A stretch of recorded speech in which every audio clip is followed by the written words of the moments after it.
Welcome back to our course on writing and presenting qualitative findings. And this video, we're going to talk about in a bit more detail what goes into the discussion and implications section.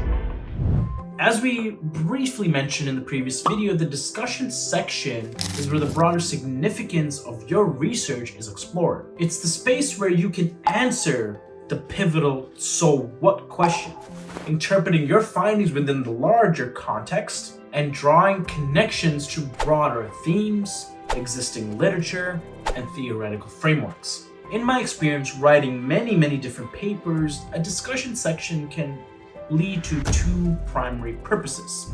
It can first link findings to extant literature, and this approach is more descriptive, focusing on comparing and contrasting the study's findings with existing literature. It's about situating the research within the broader academic landscape, identifying where it aligns, diverges, or fills gap in the current body of knowledge. Or the second purpose is that it can involve reanalyzing your findings with a particular theory. And this approach is more interpretive and active. While it tends to in some way encompass the first purpose we just discussed, because linking to extant literature is essential, it goes beyond just description. In this way, a discussion section revisits the findings with a new theoretical lens, shedding light on different elements or aspects that may have not been really discussed in your main findings section. This reanalysis can provide deeper insights, alternative interpretations, or even challenge existing theories.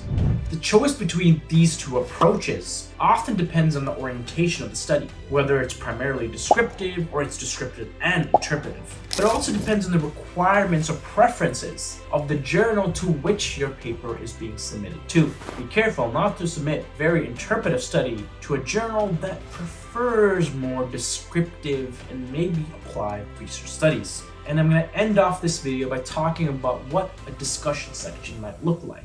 So let's start with the signpost paragraph. And this is really to begin by briefly reviewing the study findings, providing a refresher and to set the stage for the detailed discussion that's going to follow. Then it's the reanalysis or the literature comparison. And depending upon the chosen approach, this section can have various subsections, and the length really depends upon the degree to which you're going to take the discussion and the journal you want it to be published in. And then there is the implications section, which may or may not involve a future direction section. And this is really about discussing the broader implications of your research. This could relate to policy changes, practical applications, or interventions based on your findings. Additionally, it can highlight potential avenues for future research, pointing out unanswered questions or emerging areas of interest. Finally, there is the limitations section, and I've talked about this in some detail in the previous video, but this is really about acknowledging the limitations that exist in your study, be it for methodology, scope, or other potential issues. Transparency in this case adds credibility to your study and provides a nuanced understanding of the findings for the reader.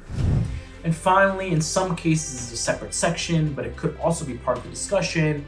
There is the conclusion, which is really wrapping up the discussion by summarizing the key insights, their significance, and the contribution of your research to your field. Think of the discussion and implications section as the culmination of your research journey. It's where the findings are contextualized, where they're interpreted more deeply, where they're projected into broader scenarios. By effectively discussing the implications and situating your research within the larger academic discourse, you can ensure that your work is not just an academic exercise, but a meaningful contribution with real-world relevance and impact. That's all I have for this course. Thanks for watching. If you found this course helpful, please let us know by liking, share, subscribe. Until the next course, take care.